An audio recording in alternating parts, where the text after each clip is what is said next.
পদ্মজা পর্ব ৪২। লেখিকা ইলমা বেহরোজ। আমি আছি আপনাদের সাথে নৌসেন পারভিন। রাতের খাবার শেষ হয়েছে সবেমাত্র। এশার আজান পড়েছে অনেক আগে। পূর্ণা, পদ্মজা ও লাবণ্যকে পেয়ে পুলকিত। আনন্দে বয়ে যাচ্ছে মন। একটু পরপর উচ্চস্বরে হাসছে। হেমলতা একবার ভাবলেন নিষেধ করবেন এত জোরে হাসার জন্য, এরপর কী ভেবে আরও নিষেধ করলেন না। তিনি বাড়ির বড়দের সাথে কথা বলছেন। আমির সবার মনোযোগে পাওয়ার জন্য বলল, আমার একটা কথা ছিল। সবাই আমিরের দিকে তাকালো। আমির নির্দ্বিধায় বলল, আগামীকাল ফিরবো আমি। হেমলতা বললেন, ঢাকায়? জি, পদ্মজাকে নিয়েই যাব, সাথে লাবণ্যও যাবে। দুজনকে কলেজে ভর্তি করে দেব। লাবণ্য পূর্ণার পাশ থেকে উঠে এসে আমিরের পাশে দাঁড়ালো। আবদার করে বলল, দা ভাই, তুমি কইছিলা আমি পাশ করলে আমারে দেশের বাইরে পড়তে পাঠাইবা। ছেলে মানুষ, বাইরে যাইতিস কেন? কইজাটা বড় হইয়া গেছে, রেগে বললেন ফরিনা। লাবণ্য মায়ের কথা অগ্রাহ্য করে আমিরকে বলল, কথা রাখতে হইব তোমার। আমির একবার মজিদকে দেখল, এরপর লাবণ্যকে বলল, সত্যি যেতে চাস? হ। লাবণ্যর মাথায় গাঁটটা মারল আমির। এরপর বলল, আগে শুদ্ধ ভাষা শেখ, এরপর দেশের বাইরে পড়তে যাবি। লাবণ্য আহ্লাদি হয়ে বলল, পদ্মজা শিখিয়ে দেবে। এইটা কোনো ব্যাপার না দা ভাই, আপাতত ঢাকা চল, শুদ্ধ ভাষার কথা বললে অভ্যস্ত হ, এরপর সত্যি পাঠাবো। তুই পাগল হইয়া গেছিস বাবু, এই ছেড়ি একা বাইরে পাঠাইয়া দিবি? জাফর ভাই আছে, ভাবি আছে, সমস্যা নেই আম্মা। একটাই তো বোন আমার, নিজের মতো পড়াশোনা করুক। ফরিনা বিরক্তিতে কপাল কুঁচকে তাকিয়ে থাকেন। মজিদ কথা বলছে না, মানে তিনিও আমিরের দলে। তাহলে আর কথা বলে কি হবে? এই সংসারে এমনিতেও তার দাম নেই, কেউ কথা শোনে না, নিজের মতোই বকবক করেন। ফরিনা উঠে চলে যান। হেমলতা বললেন, কালই চলে যেতে হবে? ২-৩ দিন পর গেলে হবে না? আমির নম্রভাবে বলল, না আম্মা, আমি ৮ বছর হলো ঢাকা গিয়েছি। এর মধ্যেই প্রথম ৩ মাসের অনুপস্থিতিতে আলমগীর ভাইয়ার সামনে ছিল। এখন তো ভাইয়াও চলে এসেছে, আর আমার ব্যবসা আমারই সামলানো উচিত। যত দ্রুত সম্ভব যেতে চাই, আপত্তি করবেন না। হেমলতা পদ্মজার দিকে চেয়ে বললেন, তাহলে আগামীকাল যাচ্ছ? জি। আব্বা আম্মাকে তো অনেক আগেই বলেছি, পদ্মজাও জানে, কিন্তু পদ্ম ভাবেনি সত্যি সত্যি যাব। দেখুন কেমন অবাক হয়ে তাকিয়ে আছে। কাল চলে যাব বলেই আজ আপনাকে নিয়ে এসেছি। আজ রাতটা মেয়ের সাথে থাকেন, আবার কবে দেখা হবে? হেমলতা বেশ অনেকক্ষণ নিশ্চুপ থাকেন, তারপর বললেন, তোমাদের কিসের ব্যবসা? আজও জানলাম না।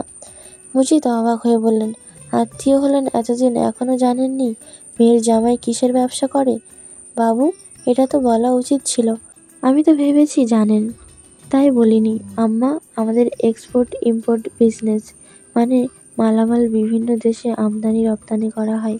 এই কাজ আব্বা, রিদওয়ান, ভাইয়া, চাচা আছে। তাছাড়া নিম্নমানের দেশগুলো থেকে কম দামে পণ্য এনে উন্নত দেশগুলোতে বেশি মূল্য বিক্রি করি। সব পণ্য গোডাউনে রাখা হয়। আমাদের অফিসও আছে। গোডাউন আর অফিসের সব কাজ আমাকে সামলাতে হয়। বলতে পারেন আমারই সব। অনেক বড় ব্যাপার, হেসে বললেন হেমলতা। তিনি জানতেন না আমির এতটা বিত্তশালী। এক্সপোর্ট ইম্পোর্ট বিজনেস কম কথা নয়, এ সম্পর্কে মোটামুটি তিনি জানেন, কলেজ থাকাকালীন জেনেছেন। পদ্মজাকে পূর্ণা জড়িয়ে ধরে রেখেছে। পদ্মজা বলল, কথা বলছিস না কেন? কাল চলে যাব আপা, তাই তো কথা বলছে। আমার খুব মনে পড়বে তোমাকে। কাঁদছিস কেন? আসবো তো আমি, সে তো অনেক অনেক মাস পর। পদ্মজা কিছু বলতে পারল না। হেমলতা কথা বলছেন আমির আর মজিদের সাথে। খলিল আলমগীরের নীরব দর্শক হয়ে বসে আছে। বিকেল থেকে রিদওয়ানের দেখা পাওয়া যাচ্ছে না। পদ্মজা হেমলতার উপর চোখ রেখে পূর্ণাকে প্রশ্ন করল, আম্মা খুব শুকিয়েছে, খায় না? না, মাঝে সাঝে সারাদিন পার হয়ে যায় তবুও খায় না। জোর করে খাওয়াতে পারিস না? ধমক মারে, শুনে না কথা। আম্মা ঘাড় তারা, ঠিক বলেছ। উনি কেমন? ঝগড়া করে আম্মার সাথে?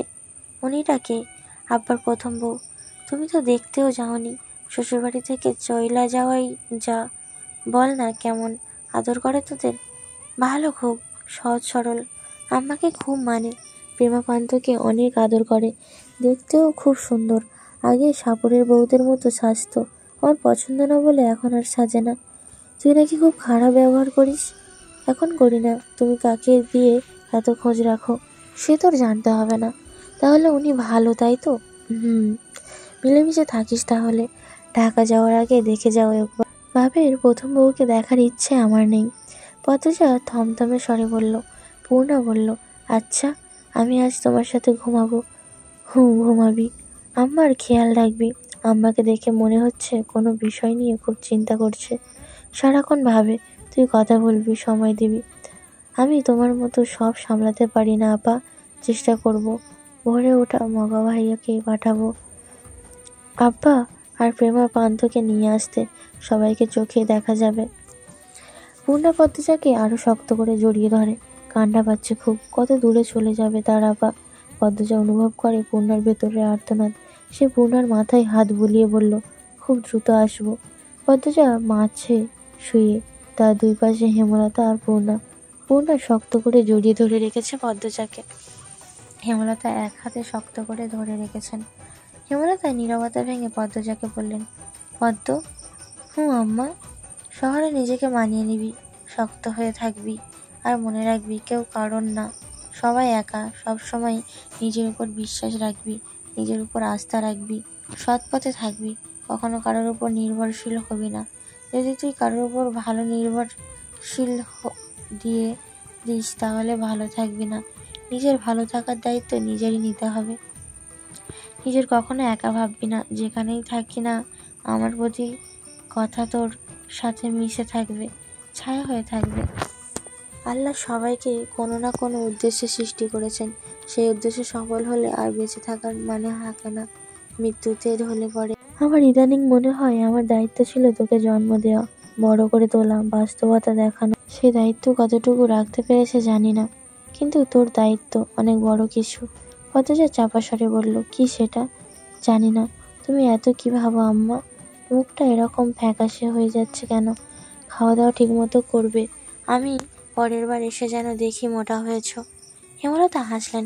সাদা ধবধবে দাঁত ঝিকিল মেরে ওঠে। তিনি পদ্মজাকে এক হাতে জড়িয়ে ধরে বললেন, পরের বার যখন আসবি একদম অন্যরকম দেখবি, কথা দিচ্ছি দিচ্ছি। পদ্মজা হাসলো। পূর্ণা বলল, আমাকেও জড়িয়ে ধরো আপা। পদ্মজা পূর্ণাকে জড়িয়ে ধরে, আর হেমলতা দুই মেয়েকে একসাথে জড়িয়ে ধরে। তারপর বললেন, এবার চুপচাপ ঘুম হবে, কোনো কথা না। মাঝরাতে হেমলতার ঘুম ভেঙে যায়। তিনি চোখ খুলে কান খাড়া করে শোনেন কেউ হাঁটছে। মাথা গা থেকে সরিয়ে ধীরে ধীরে বিছানা থেকে নামেন। সাবধানে দরজা খুলে বেরিয়ে পড়েন।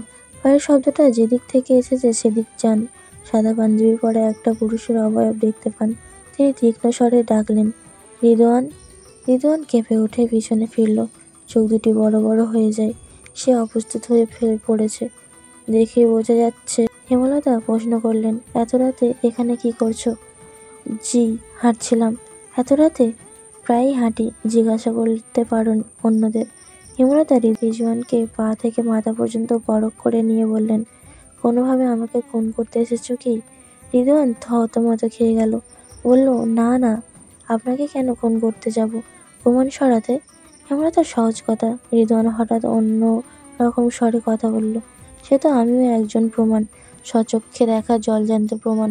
আপনিও আমাকে খুন করতে প্রমাণ সরাতে পারেন। যেহেতু দুজন একই পথের, কাউকে কারোর খুন করার প্রয়োজন নেই। আমি এখানে অন্য কাজে এসেছি। হেমলতা কঠিন চোখে তাকালো, পরপরই চোখ শীতল করে নিয়ে বলল, শুভরাত্রি। রিদওয়ান হেসে হেলে দুলে হেঁটে চলে যায়। হেমলতা ঘরে ঢোকার জন্য ঘুরে দাঁড়ালো।